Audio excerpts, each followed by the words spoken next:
Olá, boa tarde, amigos telespectadores da TV Cultura Litoral. Começa agora uma nova edição do Opinião, que recebe hoje, com muito prazer, dois colegas jornalistas. O cronista do Jornal da Orla, também professor de Direito Penal e ex-deputado federal, Vicente Cassione. Obrigado a todos que estão nos vendo, mas principalmente a você, meu querido Chico, que é um ícone do jornalismo desta cidade. Eu sou testemunha ocular disso e já vou antecipando meu abraço carinhoso ao Marco, porque é outro que não desviou de caminho. Muito bem. E também entre nós, participando do programa de hoje, também colega jornalista, editor de política do novo Jornal da Orla, Marco Santana. Marco, boa tarde, obrigado pela presença. Boa tarde, Chico La Scala. Boa tarde, professor Cassione. É um prazer, um privilégio participar aqui do Opinião, um programa que já se consolidou nesse horário aqui na audiência da Baixada Santista, principalmente entre os formadores de opinião. Bem, muito obrigado, Marco Santana, muito obrigado ao deputado, sempre o deputado Vicente Cassione. E nós vamos ver agora, meus amigos, o primeiro VT do programa que trata do tema que é notícia hoje, que é a questão do preço dos alimentos e as medidas do governo no sentido de zerar a alíquota de importação dos impostos, de maneira a tentar baixar o preço dos alimentos. Vamos ver o VT, por favor. São 4 medidas imediatas para tentar controlar os preços. Entre elas, zerar a tarifa de importação para alguns produtos. A intenção do governo é aumentar a produção e a competitividade. Com isso, diminuir os custos para o mercado interno. O óleo de girassol de 9 para 0, azeite de oliva de 9 para 0, a sardinha de 32 para 0, o biscoito de 16,2 para 0, massa alimentícia 14,4 para 0, açúcar 14 para 0, o café 9 para 0, as carnes 10,8 para 0. Todas elas são medidas desde regulatórias até medidas tributárias, que o governo está abrindo mão de imposto, está deixando de arrecadar, abrindo mão de imposto para favorecer a redução de preço. O governo quer ainda ampliar o Sistema Brasileiro de Inspeção de Produtos de Origem Animal, que permite que produtos como leite, mel, ovos e carnes inspecionados em municípios e estados possam ser vendidos em todo o país. Outras 2 medidas são reforçar os estoques reguladores de alimentos básicos para ajudar a assegurar a alta de preços em momentos críticos e priorizar os financiamentos do Plano Safra para a produção de itens que compõem a cesta básica. Pela manhã, o vice-presidente e um grupo de ministros debateram alternativas por cerca de 3 horas. À tarde, uma nova reunião, dessa vez com representantes do setor de alimentos. Participaram executivos de associações e empresas de biocombustíveis, alimentos, supermercados e atacadistas, comércio e indústria alimentícia. A expectativa era que Lula comandasse o encontro, mas ele não participou. A inflação dos alimentos só aumenta há anos. De janeiro de 2020 a dezembro de 2024, a alimentação subiu 55%, enquanto a inflação geral foi de 33%. Muito bem, seja como for, aí está a medida. Gostaria de ouvi-los, começando pelo professor Vicente Cassione. Chico, todas as medidas que são anunciadas para procurar soluções que são difíceis ou impossíveis de serem realizadas, eu vi no Brasil ao longo da minha longa existência. Não é? Nós que somos testemunhas da história, pelo menos de uma grande parte do século XX e de já um quarto do século XXI, sabemos que não apenas as medidas do ponto de vista econômico são quase sempre inócuas, porque se não fossem, não precisariam ser tomadas numa hora de emergência, numa hora de crise, mas elas estariam sendo tomadas antes, essas medidas, como, do ponto de vista político, me chamou muito mais a atenção o Alckmin presidir esta reunião, como você acabou de anunciar, e que causou espécie. Por quê? Eu venho dizendo há um bom tempo, e eu não sou profeta, não sou pitonisa, não tenho bola de cristal, mas tem uma certa experiência. O Lula não chega, na minha visão, ao final do seu mandato. Eu tenho dito isso quando ele já assumiu. E não se tratava de nenhuma ideia de que ele poderia vir a sofrer um golpe de Estado. Ele poderia sofrer um golpe natural, ou melhor, um contragolpe em razão daquelas ações errôneas que o governo vinha cometendo e vem cometendo, principalmente pela má qualidade das escolhas que ele fez.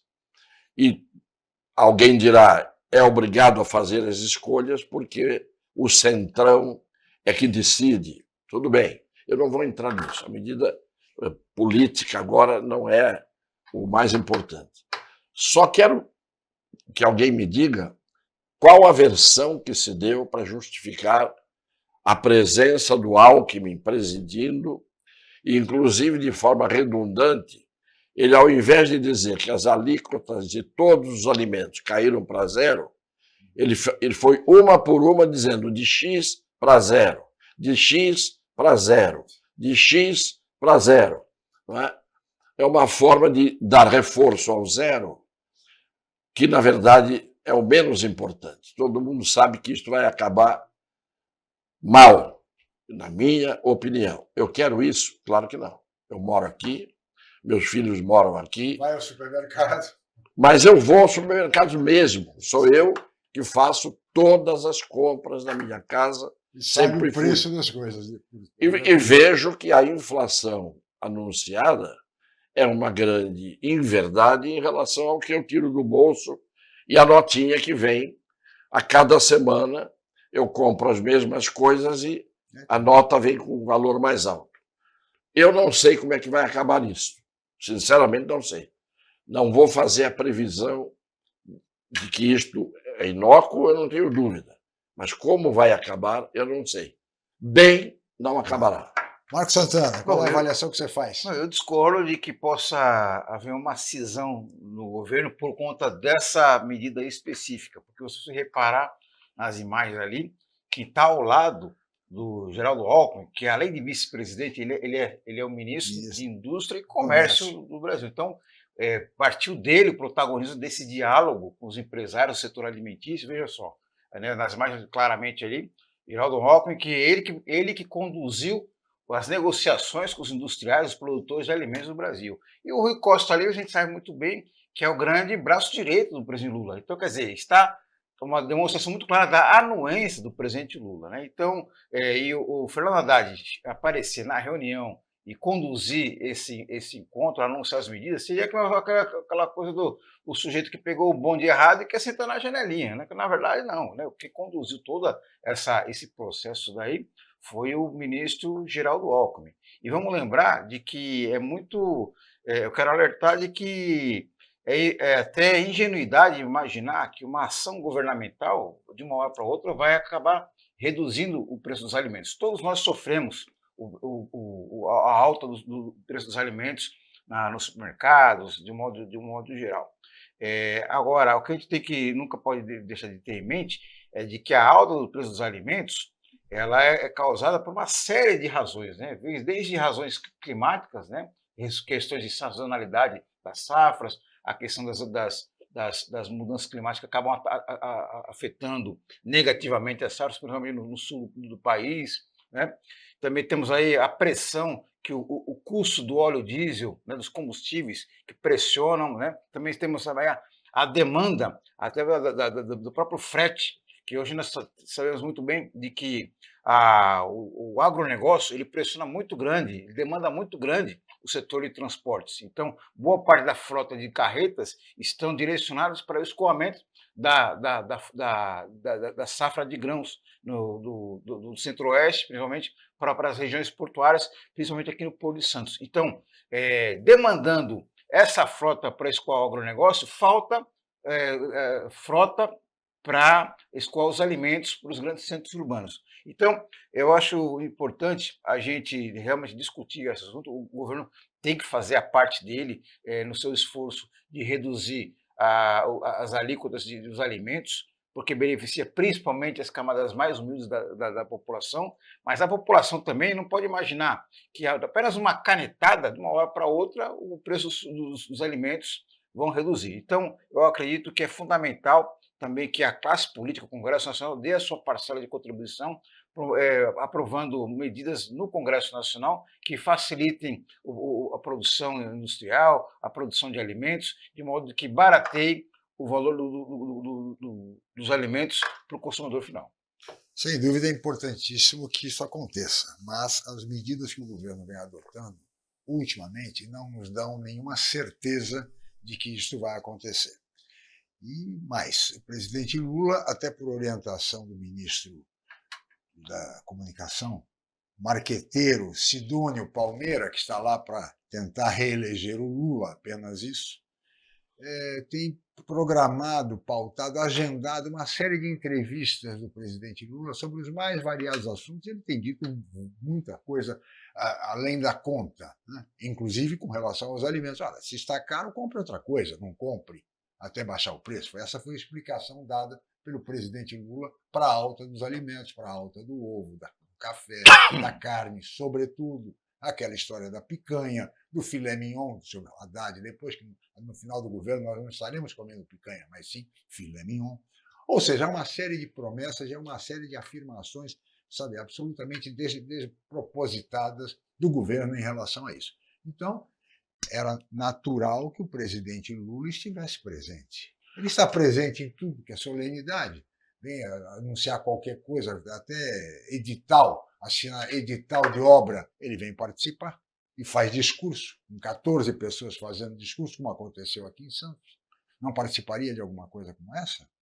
Muito mais relevante, porque isso envolve o país inteiro, a população toda. Então, me pareceu muito estranho que o presidente Lula não estivesse participando disso. Viu? Mais uma vez eu discordar de você. Tudo bem, mas você vai discordar no próximo bloco. No próximo bloco. Você desprestigia Geraldo Alckmin. No próximo bloco, mas nós vamos continuar nesse tema. Eu gostaria de ouvir também o professor Cassione, o Marco Santana. Voltamos já com a opinião.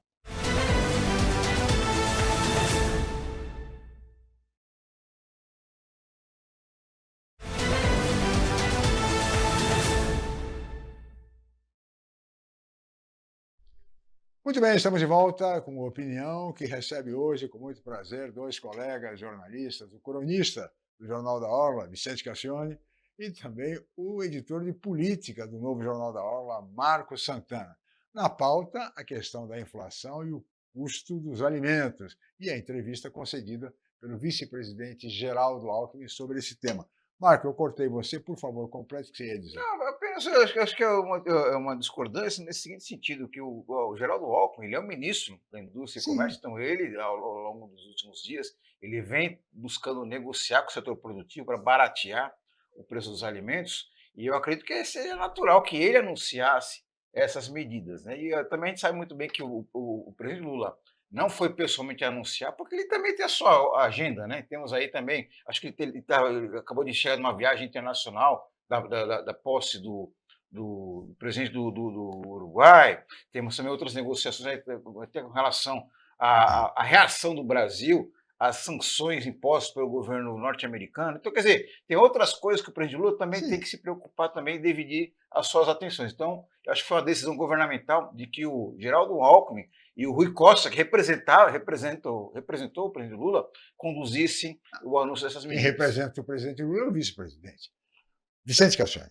Eu não tinha nem dito que tinha havido divisão no governo.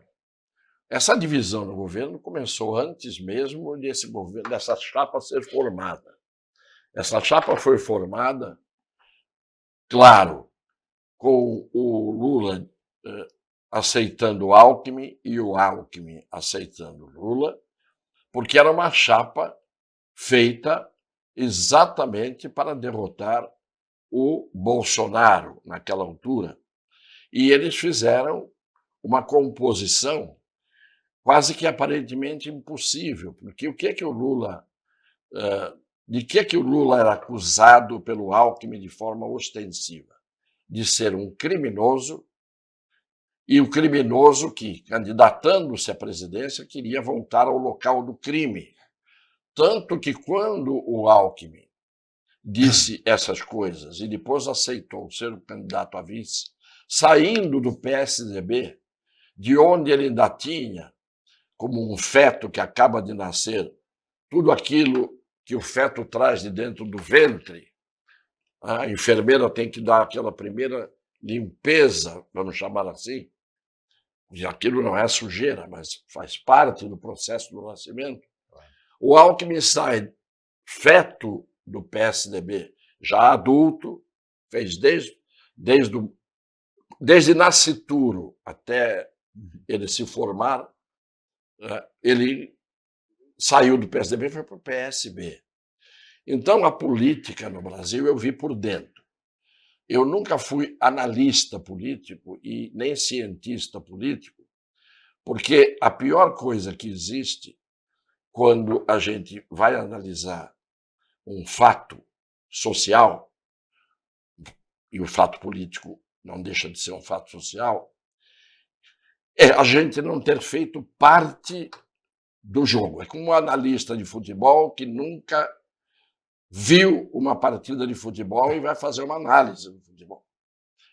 Então, quando a gente acredita, às vezes, naquilo que aparece, quem esteve lá dentro viu muitas vezes a marionete aparecer naquela telinha com aquele pano, né? Mas ninguém vê o que manipula a marionete, lá, o boneco, lá por dentro. A política faz muito isso. Sim. O Lula é tão protagonista de tudo que dá certo e que é bom, e a gente conhece isso na história dele, que ele jamais estaria ausente ontem, fosse ele na posse do presidente do país mais longínquo do mundo, Marco. Ele nunca estaria ausente. Ele estaria presente porque ele é protagonista e ele pega sempre carona nas horas boas. No mínimo, nada haveria de mais importante ontem, com a crise que a gente está tendo, a inflação do preço dos alimentos, do que ele estar ali até para passar a palavra para o Alckmin e dizer, com a palavra, o meu vice-presidente Alckmin, a quem eu deleguei, etc, etc, etc. O que está acontecendo lá dentro é o que eu digo há muito tempo. Eles estão compondo um, entre aspas, governo, mas não estão governando juntos, e ali há uma torcida muito grande por parte do grupo do Alckmin de que o Lula se dê mal, e puseram uma saia justa ontem no Alckmin. Foi uma medida habilidosa. Puseram o Alckmin para fazer o anúncio de algo que não acontecerá. Se o Lula vem e faz esse anúncio, a cobrança em cima dele seria muito maior. E é por isso que ele não apareceu. O ônus de não aparecer não é tão grande quanto o ônus de aparecer no presente momento. E tem uma coisa aí, Marco. Ninguém deu explicação nenhuma Isso oficial é grave. para a ausência do presidente Lula. Ninguém disse nada, ficou por isso mesmo. Inclusive o ministro Rui Costa, até ele, veja que interessante, ele sempre foi muito discreto. Não aparecia e tal, é o homem forte do governo. De repente ele começa a conceder entrevista para todo lugar, ele começa a aparecer, mais uma medida, provavelmente, do marqueteiro, do mago aí do PT, que é o ministro Sidônio, né? Então, ficou sem explicação, uma coisa que não foi bem resolvida, uma bola dividida, difícil de... E eu acho grave o que aconteceu. Grave. Marco Santana, apreensivo. por favor, diga. Há uma divergência aqui entre Claro, nós. saudável, mas natural, democrática, saudável, né? faz parte da opinião. Na minha avaliação, acho que vocês estão pegando no pé do presidente aí. Eu acho que o presidente... Não. Ele tem da minha parte, não. Ele tem muitas Estou outras pegando coisas. no pé do Alckmin. Eu acho que ele tem muitas coisas questionáveis. Não foi claro, não foi claro. Não foi claro. Estou pegando no pé do Alckmin. Por quê? O Alckmin prestou-se ontem a fazer algo que não é novidade, porque ele já se prestou a fazer muita coisa pior, prestou-se a fazer algo que ontem ele teve a oportunidade de dizer: não, vão vocês. Portanto, não é o Lula que eu estou acusando. Eu acabei de dizer agora. Colocaram o Alckmin na fria para preservar o Lula. Só que não preservaram nenhum dos dois. Eu acredito que existem diversos outros pontos questionáveis do desempenho do presidente Lula, mas esse especificamente não é um deles, né? Eu acredito que a gente tem que prestar muito mais atenção à relação do presidente Lula com o ministro Fernando Haddad, porque o Fernando Haddad ele busca ali o equilíbrio fiscal. E o presidente Lula muitas vezes vem com medidas até eleitoreiras, ali, popularescas ali, né, de romper com o equilíbrio fiscal, né? Por exemplo, aqui tivemos um caso bem simbólico, que quando ele anunciou o edital, lançou o edital do túnel entre Santos e Guarujá, e o Farid Maди, prefeito de Guarujá, ficou ali insistindo: olha, eu quero aqui um Instituto Técnico Federal aqui em Guarujá, né? Aí rompeu o protocolo e falou assim: olha, a gente anunciou 100, quem faz 100 faz 101, né? Então, quer dizer, anunciou mais uma escola. Quer dizer, sem planejamento. Logicamente que é muito importante, é muito bom que se faça uma unidade federal aqui na região. Mas tem que ter planejamento, tem que ter orçamento, né? Não é assim. Porque uma coisa é você construir o prédio, outra coisa é você manter esse curso com qualidade, implantar o curso, né? Estrutura. É como um hospital. Construir é fácil. E depois? Construir um prédio é fácil. E né? depois? Então, e a gente percebe claramente que isso daí parece que é um comportamento sistemático do presidente Lula, né? Um comportamento toda vez que eleitoreiro. Ou seja, ele visa a eleição em 2026, né? Reeleição.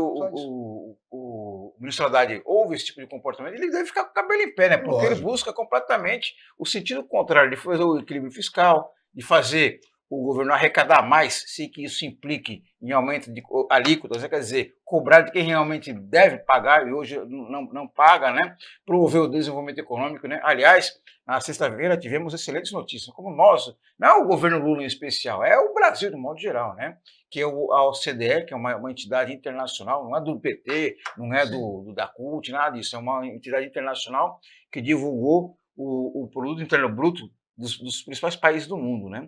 E o Brasil teve um aumento de 3,4%, né? Teve um PIB de 3,4%, né? Então é o sexto país que teve o maior aumento de PIB no mundo, né? Isso é muito importante. E mais do que isso, esse aumento do PIB ele foi turbinado principalmente pelo setor de serviços e indústria. Significa o quê? Atividade econômica que gera muito emprego e gera muita renda, né? Aqueles empregos diretos e indiretos, quer dizer, a economia se capilarizando, né? Porque uma coisa é você ter um aumento do PIB baseado, sobretudo, no agronegócio, que é uma atividade muito mecanizada, que emprega muitas poucas pessoas e distribui muito pouca renda.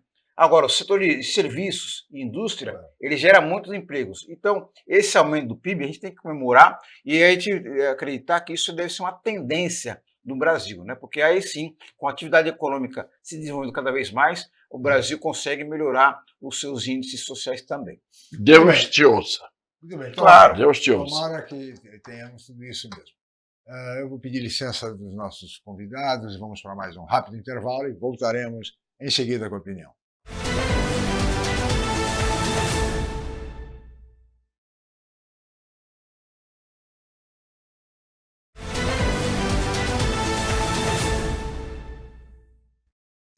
Muito bem, estamos de volta com a opinião que recebe hoje dois colegas jornalistas, o cronista do Novo Jornal da Orla, Vicente Cassione, que é professor de Direito Penal, ex-deputado federal, e também o editor de política do Novo Jornal da Orla, Marcos Santana. No debate, evidentemente, política nacional, governo, medidas do governo. E agora nós vamos ver mais um VT, porque o PP, Partido Progressista, está ameaçando deixar a base do governo, deixar o centrão. Vamos ver. O presidente do Progressistas, Ciro Nogueira, disse em entrevista à Globo News que estuda reunir a executiva para votar a decisão de abandonar o governo. Tem aumentado muito a pressão dentro do nosso partido, não digo nem desembarcar do governo, porque nós nunca entramos. O PP, como partido político, nós nunca tomamos a decisão de apoiar esse governo, de indicar alguém nesse governo. Além disso, Nogueira, que foi ministro da Casa Civil no governo Bolsonaro, alegou que a reforma ministerial do presidente Lula só tem privilegiado os partidos voltados à esquerda. O Centrão reivindicava a pasta da Saúde, que era chefiada por Nízia Trindade, demitida no fim de fevereiro. Para o lugar dela, o presidente escolheu o ministro da Secretaria de Relações Institucionais, Alexandre Padilha. Ele foi substituído pela deputada federal e presidente do PT, Gleice Hoffmann, que assume o cargo na próxima segunda-feira.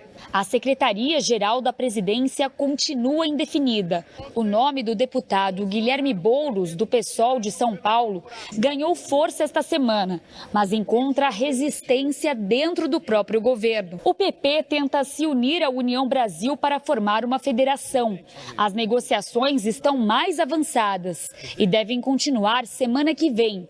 Já o Republicanos e o PSD tendem a continuar na base, apoiando nomes da oposição e do governo, até ter um quadro claro para 2026. Juntos, os 4 partidos comandam 7 ministérios. Muito bem, aí está o BT abordando bem essa questão que o senhor conhece bem, né? Deputado Cassione. Eu conheço, que fui deputado com eles todos, inclusive com o Ciro. O Ciro começando, ele começou junto comigo, mocinho, e depois aprendeu tudo que tinha que aprender, porque ali dentro você pode aprender tudo, não praticar tudo que aprende. Sim. Essa é a diferença entre alguns parlamentares e outros parlamentares, não é? A gente aprende tudo. A diferença é quem é que pode amanhã dizer assim, você aprendeu e pôs em prática. Não. Há coisas que você aprende e não põe em prática. A Gleice Hoffmann Era um dia chegar. é colocar como comandante do Corpo de Bombeiros uma incendiária. Entendeu? Uma piromaníaca. Então você pega uma piromaníaca é aquela que tem mania de tocar fogo. Não é? E incendiária é o que não preciso dizer o que é. E põe para ser aquilo que precisa ser o algodão mais volumoso para ficar entre os cristais. Não é? Então colocaram. O que está me parecendo é que está havendo uma prática de um araquiri. Pouca gente da nova geração sabe o que é araquiri. Araquiri é aquilo que o samurai fazia, né? Pegava a espada, a adaga e rasgava o corpo do mento pubiano. A incisão era mento pubiano, do queixo ao pubis, e se matava assim. O que a gente está vendo hoje no governo é isso. Uma sensação que a gente tem, e aí é que eu digo, não se trata, falando mal ou falando bem do governo, de estarmos querendo falar mal ou falar bem daqueles que são o outro lado da polarização. Claro. Não. Quando eu falo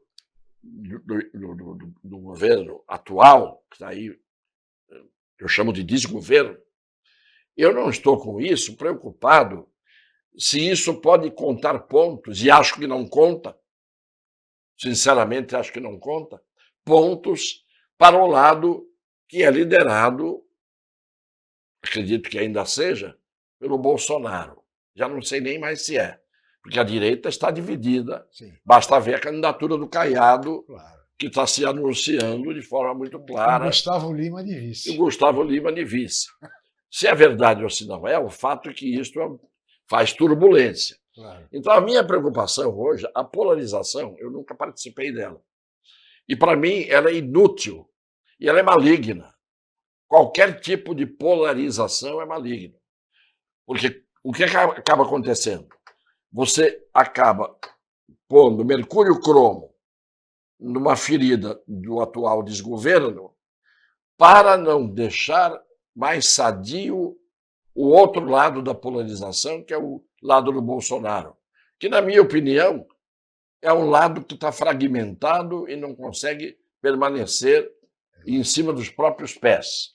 Então, o que nós temos que fazer no Brasil é como é que nós resolvemos uma realidade de um país que tem o Lula, o Bolsonaro, o Centrão, para não continuar dizendo outras coisas. Então, cadê o horizonte? Onde é que está no horizonte uma modificação que saia de tudo isso e dê aos meus netos, que ainda não têm a compreensão, a perspectiva de que eles vão viver num país melhor. Esse é o grande desafio. Marcos Santana, Gleisi Hoffmann vai ser uma boa interlocutora no Congresso Nacional? Eu É aquela que o governo precisa? Mas antes de falar da Gleisi Hoffmann, eu queria comentar essa fala do Ciro Nogueira. Chico, Vicente, quem nos acompanha, é natural esse tensionamento entre o governo federal, seja ele qual for, Lula, Bolsonaro, Sim. Michel Temer, Dilma, Fernando Henrique Cardoso, e o Congresso Nacional, até porque o Congresso Nacional é formado por partidos dos mais variados matizes ideológicos. E alguns que não têm matiz ideológico algum, é puro fisiologismo, né? O chamado centrão. Né? Então são partidos ali formados por lideranças, por caciques políticos regionais, que eles são governo desde sempre. Desde que os seus interesses particulares, cartoriais, né, bairristas, sejam atendidos. Né? E vamos lembrar que o Ciro Nogueira, antes da eleição de Bolsonaro, era um lulista convicto, era o porta-voz do Lula no Nordeste, né, na sua terra ali. Né? Tanto é que, eu não estou inventando nada, só você fizer uma rápida pesquisa na internet, vão ter várias declarações do Ciro Nogueira espinafrando o Jair Bolsonaro nas piores nomenclaturas possíveis. Né? É verdade. Né? E um passe de mágica, o Ciro Nogueira virou o ministro-chefe da Casa Civil do governo Bolsonaro e agora é um defensor aí do bolsonarismo. Né? Então, o que não se estranha. É o que se que assim, surpresa zero para nós que acompanhamos a política nacional. E esse grande balaio de gatos aí, que é o Centrão, formado pelo PP, Republicanos, União Brasil, até o próprio Podemos, né? Então, eles buscam, sim, participar do governo e participar de uma maneira, o maior espaço possível que lhes for ofertado, né? Mas para isso daí, para o governo oferecer esse espaço, esses partidos têm que corresponder em votos do Congresso Nacional, né? As propostas. Eles queriam o Ministério da Saúde. Aí também já é demais, né, Chico? Porque o Ministério da Saúde dá ao PP, ao Centrão, o Ministério da Saúde, dar os ovos, né, o galinheiro para a raposa cuidar. Né? O Vicente Cassiano sabe muito bem. O sangue para o vampiro. Né? O sangue para o vampiro. Né? Então, eu acho natural essa tensão entre os Agora, vamos abandonar o barco. Isso. Vamos deixar o governo. Não, veja só, vai depender do talento da articulação política para oferecer espaço no governo, mas de modo que isso aí não comprometa a linha de governo para a qual esse governo foi eleito, né? O que o diferencia da outra proposta. Marco, e aí, o grande desafio, Chico, é justamente isso aí. Quem que vai conduzir essa articulação, esse diálogo do governo federal com o Congresso Nacional? Gleisi Hoffmann e Guilherme Boulos? Eu não acredito que seja uma aposta de sucesso. Né? Então, essa guinada petista, vamos dizer assim, até porque é sinal de que o governo Chico, não sabe o que é. Vamos lembrar que Gleisi Hoffmann acabou ocupando porque diversos outros nomes foram cogitados, foram convidados e declinaram. Eu vou citar, por exemplo, aqui o ex-governador da Bahia, o Jacques Wagner, que ele pensou, isso aí é confusão na certa, me incluou fora dessa. Um político com uma tarimba, então, era uma experiência. Não só com uma tarimba, eu vou dar um testemunho sobre o Jacques Wagner. Ele sempre foi respeitadíssimo pelos adversários políticos, exatamente, primeiro, porque ele respeitava os adversários políticos, segundo, que ele tem uma honestidade intelectual indiscutível. Eu, por exemplo, me dava maravilhosamente bem com ele, como me dava com gente que era oposta a ele, mas que tinha caráter. Porque o relacionamento da gente lá, a escolha tem que ser, você tem que aparentemente se dar com todo mundo, mas você tem afinidades com quem tem caráter. Então, o Jacques Wagner não é o PP que pula fora do governo. O Jacques Wagner também está pulando fora, dizendo não, sim. Porque ele não é louco. Ele é um homem de bem, ele é um homem inteligente, ele é um homem experiente, ele não ia embarcar nessa. Então, o grande problema, por isso que eu estou fazendo aqui esta previsão pessimista, é porque eu vejo, um dos exemplos é esse, um Jacques Wagner, que poderia ser, sim, um excelente articulador, como já foi. O Jacques Wagner era líder do governo. Ô, Vicente, e tem outro fator também que indica que a escolha da Gleisi Hoffmann para o cargo não é a mais adequada, é porque ela vai sofrer pressão também da base da esquerda, né? Claro. Da militância do PT. Claro. Como é que ela vai fazer a negociação com o Centrão? E aí o pessoal mais à esquerda, mais radical, né? que vai aplaudir? Então ela também vai ter dificuldade de se movimentar nessas negociações, né? Para o governo isso é péssimo de modo geral, né? Muito bem, senhores, vou pedir a licença de ambos, vamos para mais um rápido intervalo e voltaremos em seguida para o último bloco do Opinião.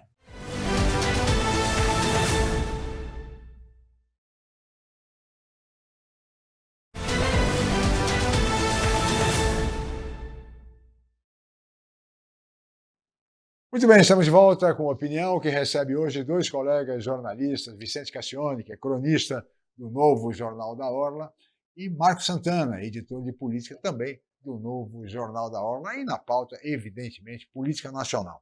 E, senhores, eu queria colocar agora o seguinte: me parece que o governo dá sinais de que está perdido. A impressão que se tem é exatamente essa. E o próprio presidente Lula, que no passado sempre foi muito intuitivo, um grande comunicador, ele conseguia, do jeito dele, ao estilo Lula, né? Aliás, ele foi cunhado como cara pelo Barack Obama, enfim, era uma outra realidade. O que está acontecendo hoje, deputado Vicente Cassione, com base em toda a sua experiência e no seu conhecimento, até porque foi líder de bancadas no Congresso Nacional? O Lula de hoje, eu tenho dito isso em vários lugares, é outro. Deixa eu dizer, uma pessoa pode deixar de ser o que é e passar a ser outra? Em duas situações pode.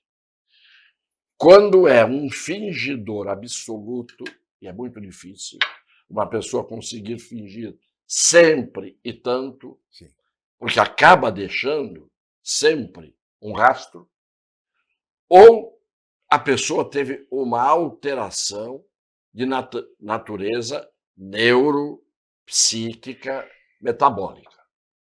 Eu estou dizendo aqui claramente o seguinte: o Lula de hoje, eu não estou dizendo mais nada a respeito da parte ideológica. sim. Eu estou dizendo da parte comportamental. Eu hoje tenho a idade que tenho. Eu poderia hoje não estar aqui mais, com a minha idade. Eu poderia estar hoje numa cadeira de roda, não reconhecendo ninguém, Sim. não tendo mais nenhuma capacidade de raciocínio. E eu poderia estar como estou ainda, participando ativamente, Claro. até quando Deus quiser. E o Deus, para nós, reserva um minuto seguinte a cada minuto. O Lula hoje é um outro Lula. Eu não estou discutindo a parte ideológica, estou dizendo, ele hoje é outro Lula. Ele tinha comportamento de estadista. Ele se reunia com quem quer que fosse, com o maior antagonista dele, e ele conseguia quebrar praticamente todas as resistências. Eu vi isso muito acontecer. Ele sabia conduzir politicamente com uma visão, você usou a expressão, intuitiva e eu diria instintiva. Ele hoje parece, eu vou dizer com todas as letras, que não está bom da cabeça. A gente tem que admitir que isso pode acontecer com qualquer um. Lógico.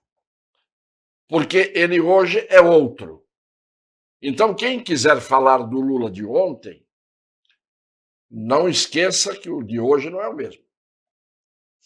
E vice-versa. Quem quiser falar o de hoje...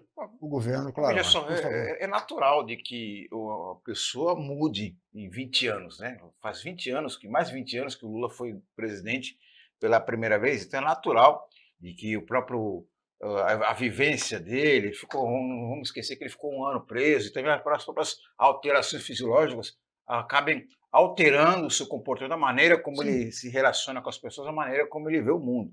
Mas ainda assim, eu acredito, Cassione, que isso aí não é um fator determinante para a gente perceber as ações e reações dele a situações.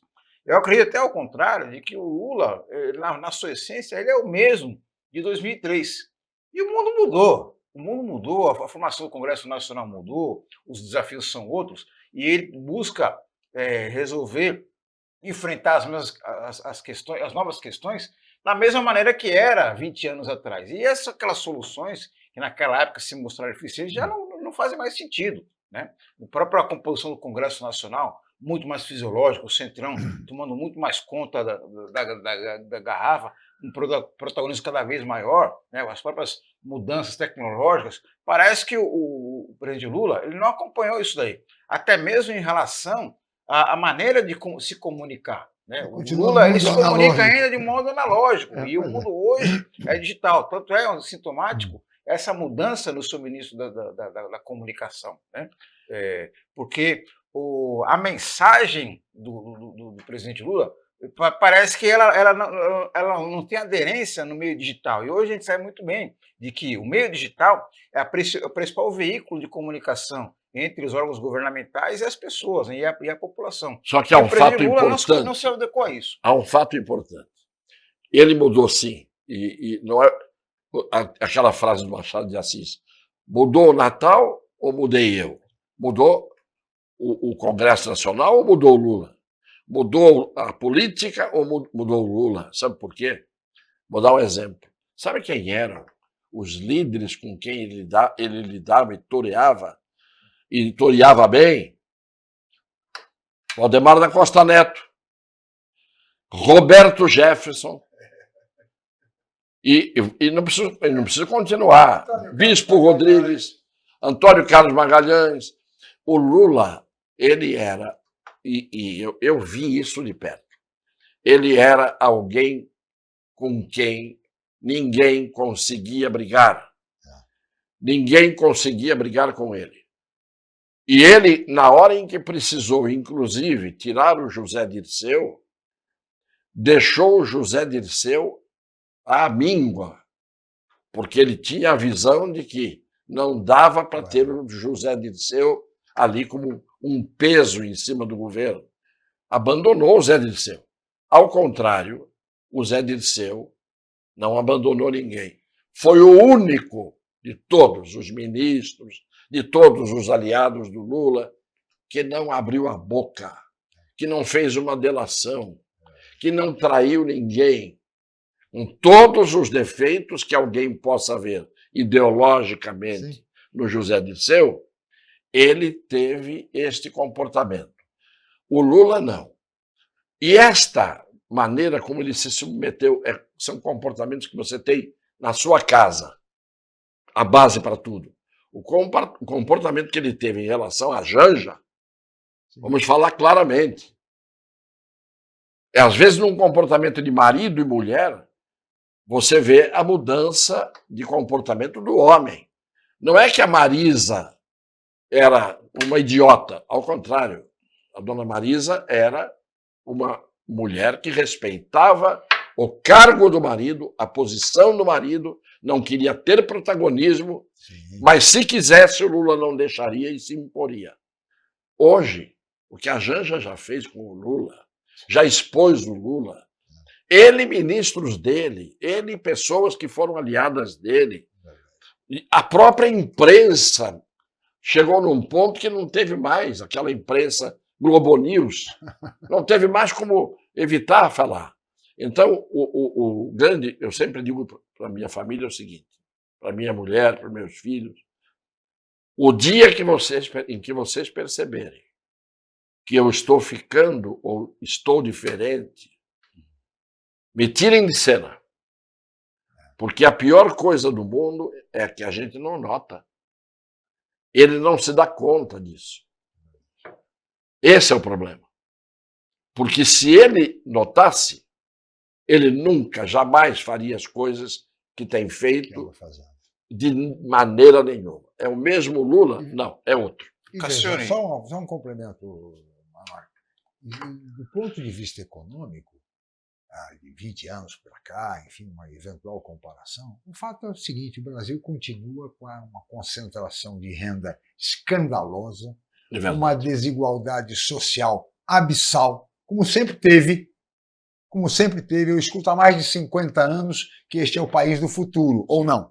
Sim, que o futuro sempre adiado. E estamos que não com chega a população, aí a população em situação de rua a demonstrar o que estamos dizendo, dessa questão da concentração de renda e desigualdade social. Cassiano e Chico, eu acho que um fator que a gente tem que levar em conta nessa equação aí, que não pode ser ocultado, é a questão do Congresso Nacional. Sim. Cada vez mais o Congresso Nacional, diga-se aí o Centrão, tem um protagonismo maior na cena política, né? Acaba pautando, até quer tomar conta do orçamento, né? O orçamento tem que ser do Poder Executivo. Mas o protagonismo hoje é do Judiciário, para você ter uma é ideia, do Supremo Tribunal Federal. As emendas impositivas, se a gente vai colocar... eram 5 milhões, e agora são 80 milhões de reais. Se você o Congresso quiser, Nacional faz concordo o presidente, independente de quem seja, mas faz não, o presidente refém. Mas não exclua, então não exclua o Supremo. Teve 118 pedidos de impeachment, ficou ali sendo refém do Congresso Nacional. E do Supremo? Outras dezenas de pedidos de impeachment mas já. O Collor foi. Michel Temer também foi. Todos são. Cada vez mais, o Congresso Nacional, ele é o algoz. Nós temos um sistema, um modelo, Marco, que tem que mudar. Essa que é a verdade. Se o Congresso Nacional fosse tudo isso... A mudança depende deles próprios. Se o Congresso Nacional... Depende do cidadão que tem que votar direito. Exatamente. Se o Congresso Nacional fosse tudo isso, alguns ministros do Supremo já estariam vendendo verdura na feira. A gente tem que falar de todos. A gente só fala do Congresso Nacional. O Supremo Tribunal Federal que está aí está governando o Brasil. Está legislando. Legislando, governo. Então não podemos esquecer. A pretexto de harmonia entre os poderes. O Supremo está legislando aí, quando é uma atribuição... A convivência harmoniosa entre os poderes não existe. Legislando e descumprindo a Constituição e as leis em muitos casos. É verdade. Lamentavelmente. Por isso que eu digo que o Brasil, na minha opinião, está extinto. O Brasil está extinto. É muito duro um homem de 83 anos, eu estou fazendo agora, 83 anos, que viveu 60 anos como advogado no mundo das leis, 40 lecionando direito, teve 8 anos de mandato como deputado federal, irretocável, a minha respeitabilidade, desculpe dizer, mas ninguém pode dizer o contrário. Eu ter que dizer o Brasil está extinto. O Brasil que nós queremos e quisermos e lutamos por ele, esse está extinto. Espero que haja um fênix que renasça das cinzas. Muito bem. Professor Cassiani, nós chegamos ao fim. Teríamos muito mais a conversar, tá certo, Marco? Mas, infelizmente, somos limitados pelo tempo, chegamos ao final. Queria agradecer muito a presença do professor Cassiani. Muito obrigado. Eu que agradeço. Muito obrigado, Marco Santana. Agradeço e até a próxima oportunidade. Muito bem. E agradeço especialmente a você, amigo telespectador, pela audiência qualificada de sempre. Mais uma vez, muito obrigado e até amanhã.